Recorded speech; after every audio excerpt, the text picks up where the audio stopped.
Hello friends, welcome to RP white board. Friends, आज हम लोग कक्षा 9 का अध्याय 2 बहुपद का अध्ययन करेंगे। फ्रेंड्स, बहुपद को अध्ययन करने से पहले हम लोग बहुपद के परिचय के बारे में हम लोग समझ लेते हैं कि बहुपद होता क्या है। चलिए फ्रेंड्स, आपको मैं कॉपी पेन पर बताता हूँ। फ्रेंड्स, बहुपद कहेंगे हम लोग किसको? बहुपद होता है क्या, किसे कहते हैं?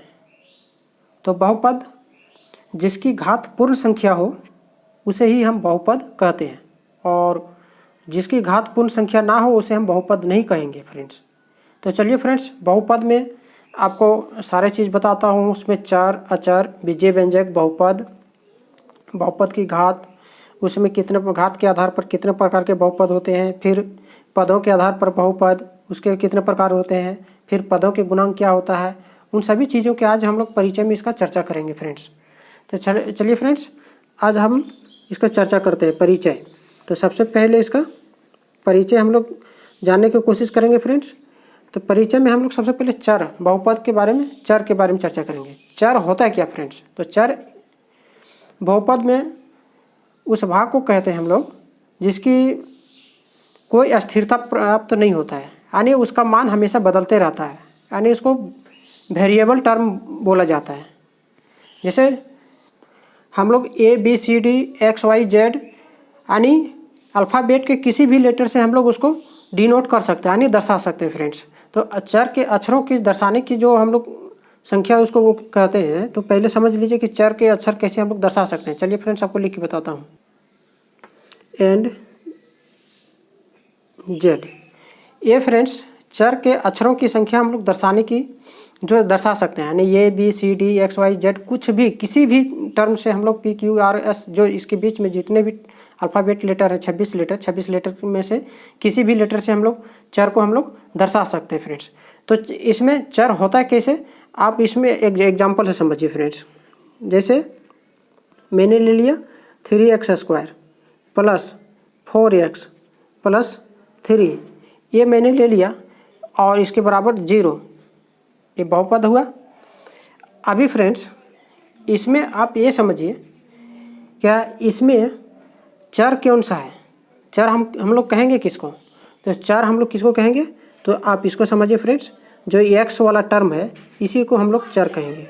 x वाला जो टर्म है इसी को हम लोग चर कहेंगे। और इसके बाद फ्रेंड्स, अब आ जाइए अचर पद पर। अचर हम लोग किसको कहेंगे? तो अचर हम लोग ये समझिए कि चर के साथ जो कोफिशिएंट गुना रहता है, यानी चर मतलब यहाँ क्या है, x जो गुना है, x के साथ क्या गुना है, 3 है, यहाँ x के साथ क्या गुना है, 4 है। तो x के साथ जो भी कोफिशिएंट रहे, यानी इस जो यहाँ x है, यहाँ में से x कुछ भी रह सकता है, तो वो कोफिशिएंट जो गुना रहेगा उसी को हम लोग अचर पद कहते हैं। और अचर ऐसा पद होता है जो फिक्स होता है, यानी अचर फिक्स पद होता है, उसका कभी वैल्यू बदलता नहीं है। तो चलिए फ्रेंड्स, इसको लिख के बताता हूँ इसी को यहाँ। तो इसी एग्जाम्पल को सेम ले लेता हूँ ताकि आपको समझने में आसानी हो। ये मैंने ले लिया। अब इस पद में ये जो मेरा हो गया 3 अचर पद कहला गया। इस पद में x² के पद में यहाँ 3 जो है मेरा अचर पद है। यहाँ 4x में यहाँ x, इस x के पद में मेरा 4 जो हुआ अचर हुआ। 4 लिख के बता देता हूँ, ये अचर है।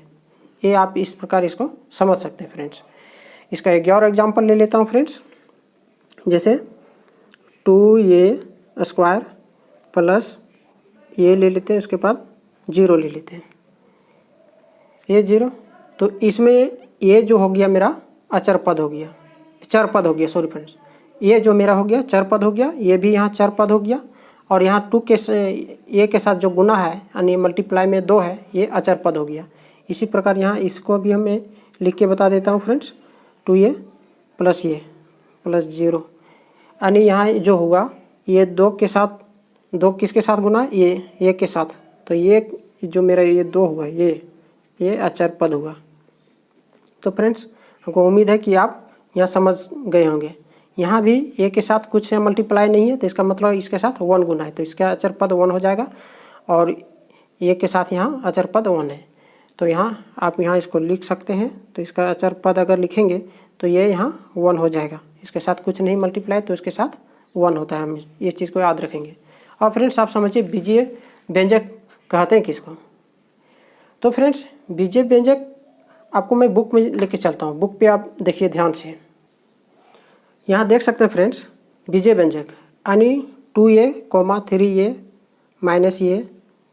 -a, हाफ माइनस हाफ ये है, ये बीजीय व्यंजक है। यानी कहने का मतलब इसमें चर पद और अचर पद, ये मेरा 2 हो गया अचर पद और ये हो गया जो एक कोफिशिएंट है ये मेरा अचर पद हो गया। यानी कहने का मतलब बीजीय व्यंजक हम लोग उसको कहेंगे जो चर और अचर दोनों शामिल हो, जिसमें चर और अचर दोनों पद शामिल हो, उसी को हम लोग बीजीय व्यंजक कहेंगे। ये बीजीय व्यंजक एक पद जो होगा मेरा अचर होगा, दूसरा पद होगा मेरा जो चर होगा। आप यहाँ से देख सकते हैं एक अचर दूसरा चर पद है। अब इस स्थिति में क्या कहता है, हम यहाँ नहीं जानते हैं कि अचर क्या होता है। इस स्थिति में हम अचर को x, y, z आदि से प्रस्तुत करते हैं। अतः व्यंजक मान लीजिए x ये होगा। जैसा कि फ्रेंड्स अभी मैंने चर पद को यहाँ बताया कि चर पद को हम लोग a, b, c, d, x, y, z कुछ भी से संख्या से डिनोट कर सकते हैं। अब अचर पद की बात, अचर पद जो होगा फ्रेंड्स, अचर पद जो होता है फिक्स वाला टर्म होता है। फिक्स वाला टर्म कहने का मतलब होता है, आप समझिए ये आपको 0 भी हो सकता है, 1 हो सकता है, 2 हो सकता है, 3 हो सकता है, 4 हो सकता है, 5 हो सकता है, अनगिनत मतलब जहाँ तक संख्या जाएंगे ये मेरा अचर पद कहलाएगा फ्रेंड्स। यानी फिक्स होता है, इसका वैल्यू कभी सब चीज़ों की मान नहीं बदलता है। तो यहाँ बीजीय व्यंजक की बात हो रही है, तो बीजीय व्यंजक में चर और अचर पद है। यानी अचर को चर के साथ गुणा किया जाता है। तो अचर में हमारा कोई भी टर्म अचर पद मेरा फिक्स होता है। जैसे हम एग्जांपल में अगर लेते हैं तो 1, 2, 3, 4, 5, 6, 7, 8, 9, 10 अनगिनत ही चलते चला जाएगा, लेकिन ये अचर पद मान हमेशा फिक्स होता है। तो अचर पद के साथ यहाँ बीजीय व्यंजक को हमको समझना है। तो अचर पद जो हमारा होता है फिक्स और चर पद जो होता है फिक्स नहीं होता है, यानी ये वेरिएबल टर्म होता है, ये नॉन वेरिएबल टर्म होता है। तो चलिए फ्रेंड्स अचर पद को हम किसी भी एक संख्या को हम यहाँ से उठा लेता हूँ, जैसे 2, और चर पद में से इस पद में से हम किसी को एक उठा लेता हूँ। a, b, c, d, x, y, z जो है ये चर पद जो हुआ मेरा, ये किसी भी एक टर्म को मैंने यहाँ से उठा लेता हूँ। तो उठा के मैं यहाँ एक, चलिए ये उठाता हूँ तो ये एक साथ गुना हो गया। इसका मतलब क्या हो गया, ये 2a मेरा बीजीय व्यंजक हो गया। उसी प्रकार में अगर मैं इसका बात करूँ -4 मेरा अचर पद है, -4 अचर पद है। इसके साथ कोई भी एक पॉलिनोमियल वाला चर पद ले लेता हूँ, जैसे b। अभी मैं क्या बताया कि चर जो पद जो होगा अल्फ़ाबेट लेटर का कोई भी नंबर होगा। अल्फ़ाबेट नंबर का कहने का मतलब होता है ABCD जो कोई भी लेटर होगा, ABCD A to Z जो कोई भी लेटर है उसके साथ कोई भी लेटर हम लोग लिख सकते हैं। तो किताब में हम लोग जैसा कि दिया रहता है, कहीं ये दिया रहता है, कहीं B दिया रहता है, कहीं X दिया रहता है, कहीं P के रूप में दिया रहता है, कहीं Q के रूप में दिया रहता है, कहीं S के, कहीं T के, कहीं M के, कहीं N के, कहीं O के। तो इस टर्म में जो दिया रहता है तो हम लोग चर पद समझते हैं फ्रेंड्स। तो इसी प्रकार हम यहाँ कह सकते हैं ये बीजीय व्यंजक मेरा -4b हो गया। तो अब बीजीय व्यंजक यहाँ से आपको लिख के दिखाता हूँ। यहाँ से आप बीजीय व्यंजक देख सकते हैं फ्रेंड्स। ये बीजीय व्यंजक 2a हो गया, 3a हो गया, -a हो गया, उसके बाद -12 ये बीजीय व्यंजक कहलाएंगे। और ये बीजीय व्यंजक का उदाहरण है फ्रेंड्स, आप इसको अच्छी तरीके से किताब में देख सकते हैं। तो यहाँ आप समझ गए होंगे कि फ्रेंड्स कि बीजीय व्यंजक किस रूप में हो सकता है। तो बीजीय व्यंजक अचर और चर पद के साथ जब मल्टीप्लाई रहता है तो वही बीजीय व्यंजक मेरा कहलाता है। तो चलिए डायरेक्ट आपको एग्जांपल से यहाँ से बता देता हूँ फ्रेंड्स। जैसे मान लो 3a ले लिए, -a ले लिए, उसके बाद -12 b ले लेते हैं, एक्सेट्रा। ये आप पे डिपेंड है कैसे आप बीजीय व्यंजक लेते हैं फ्रेंड्स। अब बीजीय व्यंजक समझ गए फ्रेंड्स। बहुपद, अब आइए बहुपद। तो बहुपद हम लोग कहेंगे किसको, तो यहाँ से समझ सकते हैं कि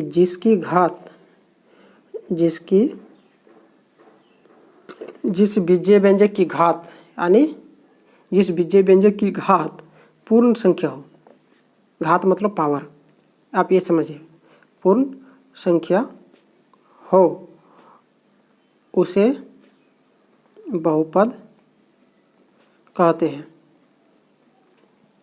बहुपद कहते हैं। आप इस बात को समझ गए होंगे फ्रेंड्स। यानी जिसकी घात कहने का मतलब है जिस बीजीय व्यंजक की घात पूर्ण संख्या हो तो उसे हम लोग बहुपद कहते हैं। एग्जाम्पल के ले लिए फ्रेंड्स, ले लीजिए जैसे a² + 2b, ये क्या हुआ फ्रेंड्स, ये घात क्या हुआ, ये पूर्ण संख्या है। तो आप इसको यहाँ देखिए, ए पर पावर क्या है, पूर्ण संख्या है, बी पर भी पावर पूर्ण संख्या है, तो ये मेरा बहुपद हो गया। उसी प्रकार 4x² + 1, ये भी देखिए पूर्ण घात की है। उसी प्रकार मान लीजिए 3x³ + 2x² + 1, इसकी देखिए बहुपद की घात।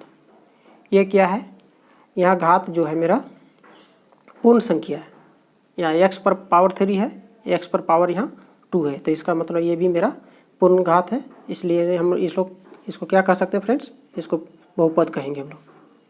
अब फ्रेंड्स आगे चलिए, बहुपद की घात क्या होता है आपसे ये समझ लीजिए कि बहुपद की घात जब आपको लिखने के लिए आएगा फ्रेंड्स, ये एग्जाम्पल में और ऑब्जेक्टिव क्वेश्चन में आप लोग क्लास 9 में बहुत बार पूछा जाता है, इससे प्रश्न बहुत ज़्यादा रहते हैं, तो आप इसको ध्यान से समझिएगा। बहुपद की घात जैसे मैं एग्जाम्पल लिख के बताता हूँ फ्रेंड्स।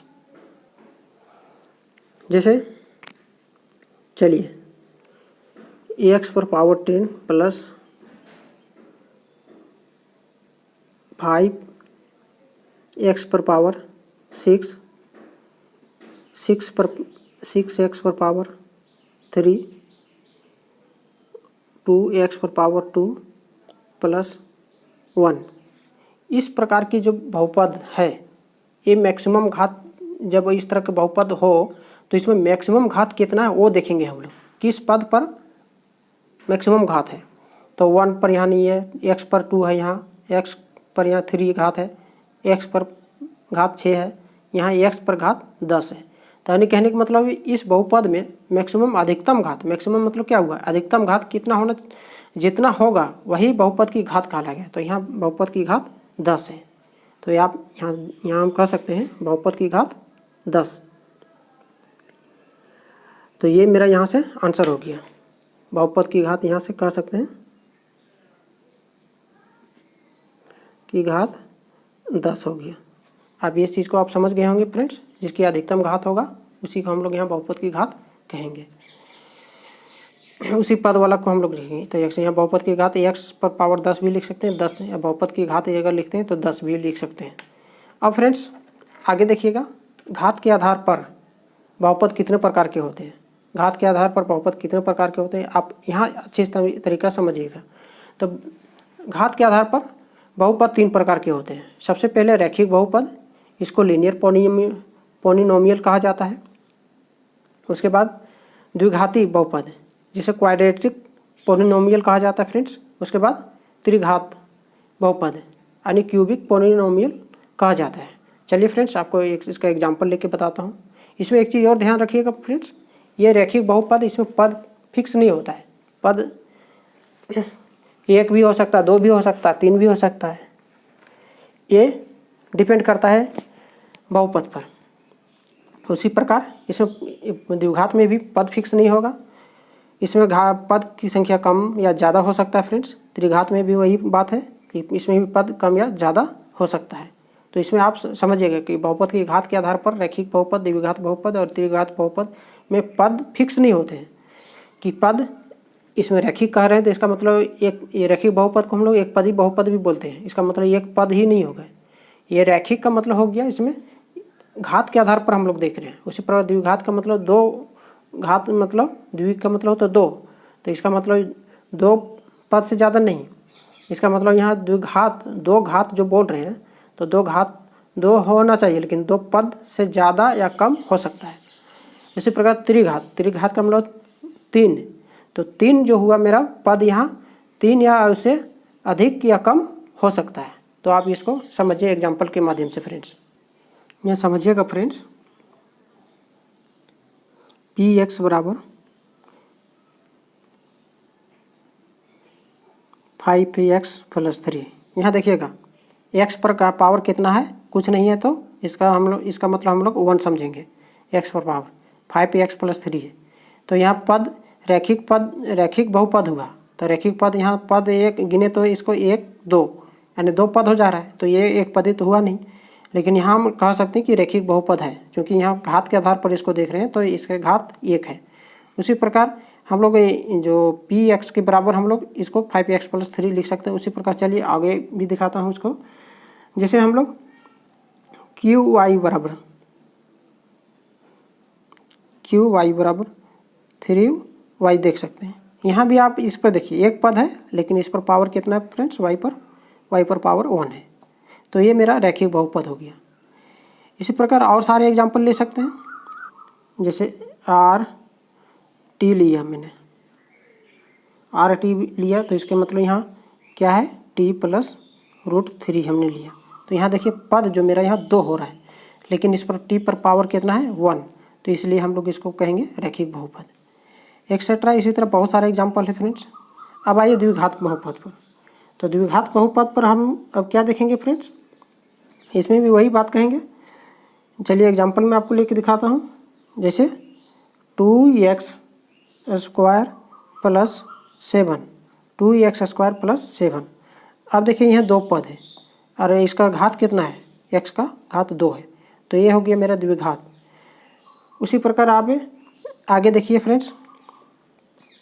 जैसे यहाँ समझिए 5x² plus 3x plus pi, इसका मतलब क्या हुआ, यहाँ पद हो गया 3, 1 2 3, तो यहाँ पद 2 हो गया, लेकिन घात कितना है यहाँ x का 2 है, तो इसका मतलब ये द्विघात बहुपद हो गया। यहाँ पद के आधार पर हम लोग नहीं गिन रहे, हम लोग यहाँ घात के आधार पर इसको देख रहे हैं। अब आइए आगे फ्रेंड्स, त्रिघाती बहुपद। और त्रिघाती बहुपद में देखिए, यहाँ ध्यान से देखिएगा, त्रिघाती बहुपद में एक पद भी हो सकता है, 2 पद भी हो सकता है, 3 पद भी हो सकता है, 4 पद भी हो सकता है, यानी उसका घात सिर्फ देखना है, यहाँ पद नहीं देखना है। तो ये मेरा 6 से जो हो गया, उसी ये त्रिघाती बहुपद हो गया। आगे देखिए 2x³ प्लस 1, ये मेरा त्रिघाती हो गया। उसी प्रकार चलिए मैंने यहाँ ले लेता हूँ p³ ले लिया, तो ये भी मेरा त्रिघाती हो गया। और एग्जाम्पल अगर आपको लेना है तो ऐसे भी ले सकते हैं, 6x³ माइनस क्या ले लेते हैं फ्रेंड्स, चलिए यहाँ x ले लेते हैं। ये भी मेरा क्या हो गया, त्रिघाती हो गया। और लंबा लेना चाहते हैं तो चलिए एक और लंबा ले लेते हैं, 2x³ plus 4x² plus 6x plus 7। इसका मतलब आप क्या समझे फ्रेंड्स, ये आप जितना लीजिएगा, इसमें 4 पद हो गया, तो 4 पद लेने का मतलब क्या हुआ, ये 4 पद ये नहीं हो गया, इस पर हम घात देख रहे हैं, इस पर घात देख रहे हैं, तो इसमें मैक्सिमम घात कितना है, इसमें मैक्सिमम घात 3 है। यहाँ देखिए x पर पावर 3 है, यानी ये त्रिघाती बहुपद हो गया फ्रेंड्स।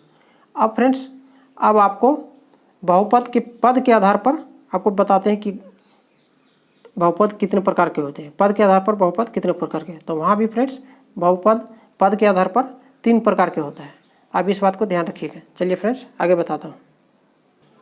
चलिए फ्रेंड्स आपको पद के आधार पर बहुपद बताते हैं। अब एक पदी बहुपद, इसको मोनोनोमियल कहते हैं। मोनो का मतलब होता है एक, मोनो का जो इसका मतलब होता है सिर्फ एक।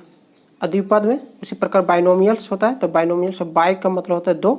उसी प्रकार यहाँ त्रिपद है, त्रिपद का ट्राइनोमियल्स का मतलब होता है, ट्राई का मतलब यहाँ होता है 3।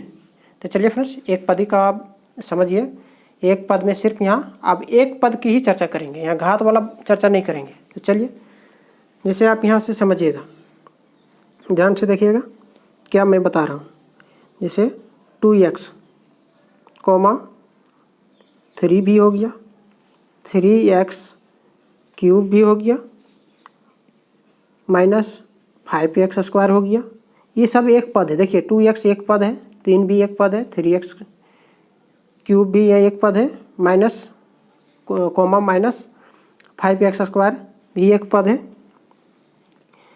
और इसके बहुत सारे उदाहरण हैं, जैसे p⁴ ये भी एक पद है, ये एक पदी का उदाहरण है। तो आप यहाँ से समझ सकते हैं फ्रेंड्स कि एक पद क्या होता है। उसी प्रकार चलिए द्विपद बहुपद का भी उदाहरण यहाँ देख लीजिए। जैसे इसको हम लोग px बराबर समझते हैं, तो इसको x + 1, इसमें पद कौन कौन पद है, एक x है, एक 1 है, यानी 2 पद है इसमें, तो द्विपद हो गया। उसी प्रकार यहाँ और आगे चलिए फ्रेंड्स, चलिए qx बराबर ले लेते हैं, qx बराबर एक x³ ले लेते हैं माइनस x², यानी कहने का मतलब यहाँ एक x³ है, एक x² है, लेकिन यहाँ 2 पद, यहाँ 2 टर्म, इसका 2 टर्म यानी 2 पद है, तो ये द्विपद भी हो गया।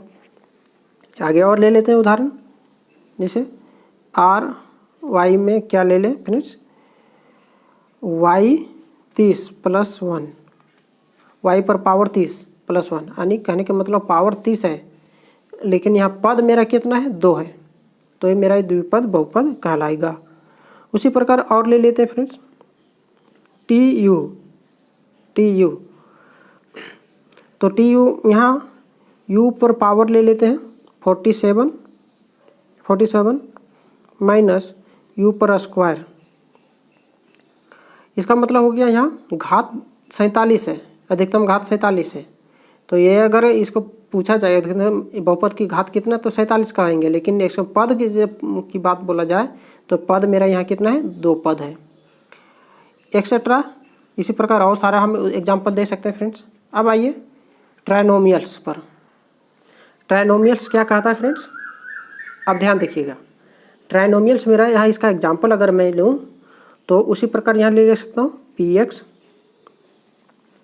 x⁴ plus x² plus pi, ये मेरा क्या हो गया, 3 पद हो गया। यहाँ पद देखिएगा आप, x⁴ एक पद है, x⁴x² 2 पद है, और यहाँ पाई जो है तीसरा पद है। उसी प्रकार और सारे पद इसमें ले सकते हैं। qx के बराबर हम लोग यहाँ से ले सकते हैं √2 प्लस x³ माइनस x², ये भी मेरा एक त्रिपद में आ गया।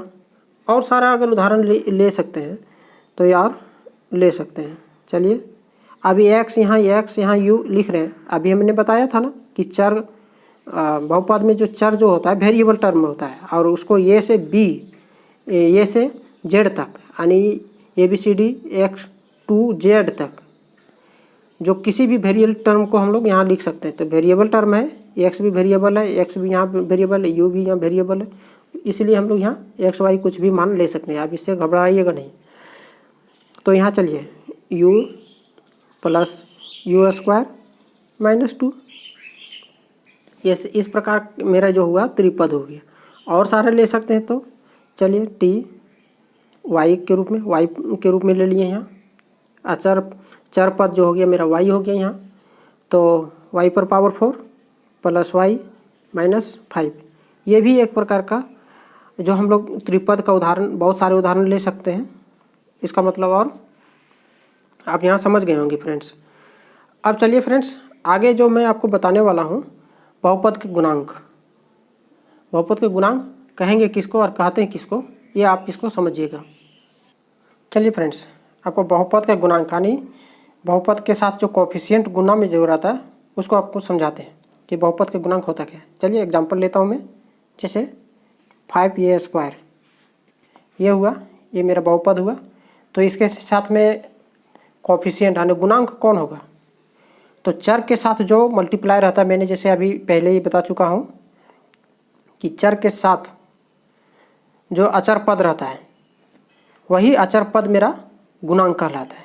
तो यहाँ ये मेरा चर पद हो गया, अरे मेरा हो गया अचर पद हो गया। तो अचर पद ही मेरा गुणांक यहाँ कहलाएगा, गुणांक कहलाएगा। आप इस चीज़ को ध्यान रखिएगा। ये मेरा गुणांक कहलाएगा। तो यहाँ इसका मतलब यहाँ कहें कि 5a² में 5a² का गुणांक अगर लिखा जाए तो क्या लिखा जाएगा फ्रेंड्स? यहाँ सिर्फ लिखा जाएगा 5। उसी प्रकार और लेते हैं, जैसे -a³